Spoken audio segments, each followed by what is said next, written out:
Io avevo 10 anni, nel 1976 ci fu un gravissimo incidente, gravissimo disastro. Aujourd'hui encore, les scientifiques ne savent pas très bien maîtriser les réactions obtenues avec ce produit, ce qui explique l'accident très grave de l'usine de Milan. Pour la première fois, on a pris conscience des risques concrets de la pollution. Bienvenue à Seveso, dans le nord de l'Italie. Seveso, vous connaissez peut-être ce mot, c'est comme ça qu'on appelle les sites industriels les plus à risque partout en Europe. En France, il y en a plus de 1300. Alors pourquoi appelle-t-on ces usines du nom de cette petite ville italienne tranquille? C'est l'histoire que je vais vous raconter. Ici, derrière ce mur, il y avait avant une usine chimique. Mais à l'été 1976, il y a eu un grave accident. C'était un 10 juillet. Il est l'heure du déjeuner et un nuage toxique s'échappe de l'usine Ichmesa. Il se répand dans la région, 4 communes sont touchées, dont Seveso. À l'époque, Massimiliano Frater avait 6 ans. I remember the smell. That was a terrible smell because it was summer and I was outside my home playing with my friends. We have to go inside the houses because it was impossible to stay outside. This smell stayed on the place for some hours. À l'époque, on ne sait pas vraiment ce qu'il y a comme produit chimique dans ce nuage. Mais dans les jours qui suivent, les conséquences commencent à être visibles. Animals started to die. Some kids had problems in their skin. What kind of problem? Non saprei neanche dirlo in italiano. Sì, tipo l'acne giovanile. La chloracne, sì. La chloracné, ça ressemble à ça. C'est une maladie de peau causée par une molécule toxique et cancérigène, la dioxine. À l'époque, la dioxine est surtout connue pour les dégâts qu'elle a fait durant la guerre du Vietnam. C'est l'un des composants de l'agent orange, un herbicide utilisé par l'armée américaine et responsable de plusieurs maladies chez les civils vietnamiens. Et en 1976, c'est ce que craint aussi la population de Seveso. E quindi ci fu una devastante paura, soprattutto nella popolazione femminile, perché molte donne erano incinte e creò appunto la paura di generare dei mostri o comunque dei bambini malati. Incise molto nella vita delle donne di quel periodo.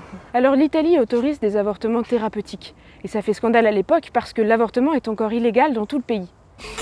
Dans ce climat de tâtonnement expérimental vivent les habitants des 11 communes concernées. On a fait évacuer une zone de 400 hectares. 739 personnes ont dû quitter leur maison. Mais ce qui fait le plus scandale, c'est la façon dont l'entreprise suisse, propriétaire de l'usine, a dissimulé des informations sur la dangerosité du nuage. Malgré les dangers de la dioxine, il a fallu attendre 13 jours avant que ne débute l'évacuation de la population. They admitted that there was dioxin into the cloud 15 days later the accident. More than 700 people had to leave their houses. Reste l'avenir. C'est à la frontière entre la route nationale et cette zone maudite que poubelles, animaux, copeaux, débris, terre, bref, tout ce qui est suspect d'être contaminé sera enfoui définitivement dans un immense trou de 90 000 mètres carrés transformé en un cimetière étanche de la dioxine. Aujourd'hui, cette zone, c'est ça. La cuve des déchets toxiques a été fermée, puis recouverte avec de la terre non polluée. It's a bit like a ball. You can imagine it to watch a ball, where inside there's the polluted material. There are buildings of the factory and also, of course, houses and animals.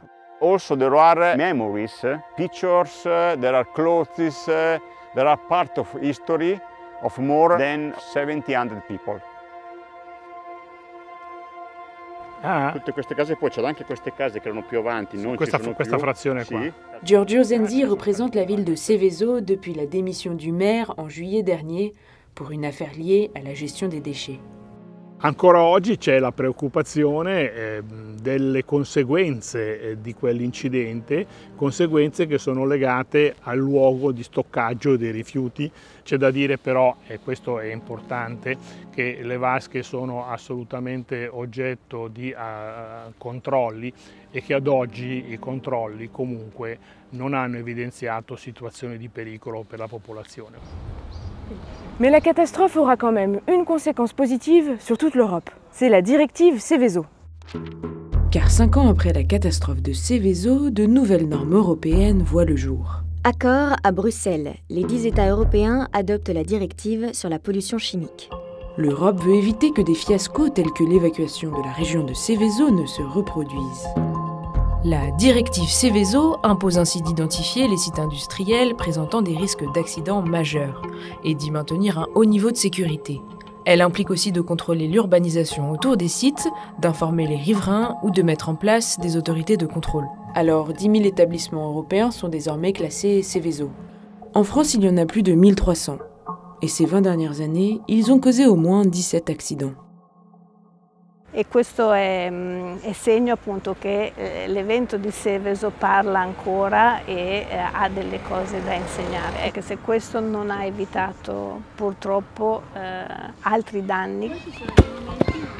Aujourd'hui à Seveso, les experts assurent que les taux de dioxine dans le sol ne sont plus dangereux. Alors à la place de la zone contaminée, il y a ce grand parc. This park is a connection between the past and the present, and we have a look on the future.